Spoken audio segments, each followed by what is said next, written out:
তো বন্ধুরা, আজকে দেখাবো তোমাদেরকে চরের বাজার ও চরের মানুষের কেমন জীবন, সেটাই দেখাতে চেষ্টা করবো। আসি বন্ধুরা, দেখো এই যে সূর্য ডুবতে চলছে, এই যে ছাগল, এই যে বাজারটা।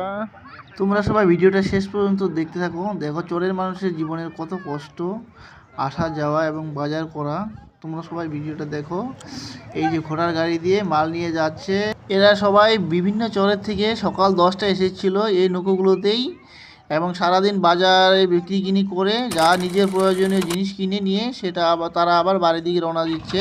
এই নৌকোগুলো, এই যে নৌকা ছেড়ে দিল, দেখো আমি ডাকছি, আমাকে তো নিয়ে গেল না। তো চলো সামনের দিকে যাই, দেখি সামনের দিকে। দেখো আরো অনেক নৌকোতে অনেক লোক উঠছে, তোমরা সবাই দেখতে থাকো। তবে সত্যি এদের জীবনটা কিন্তু একটু আলাদাই। My brother waving them as Tata.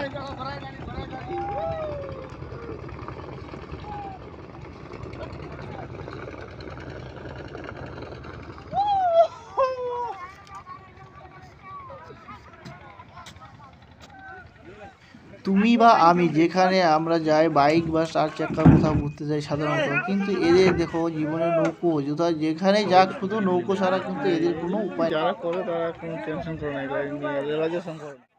আমরা যেখানে শখ করে একদিন নৌকোতে উঠতে যাই বা ফটো শ্যুট করতে যাই, কিন্তু এটা এদের দৈনন্দিন জীবনের, এটাই হলো এদের যাতায়াতের ব্যবস্থা এবং এদের এটাই জীবন। তো চরের লোকের যাতায়াত ব্যবস্থা এবং এই নদীর দৃশ্যটি দেখে তোমাদের কেমন লাগলো একবার কমেন্ট করে অবশ্যই জানিও, এবং লাইক করতে কিন্তু ভুলো না বন্ধু। Tata, bye bye.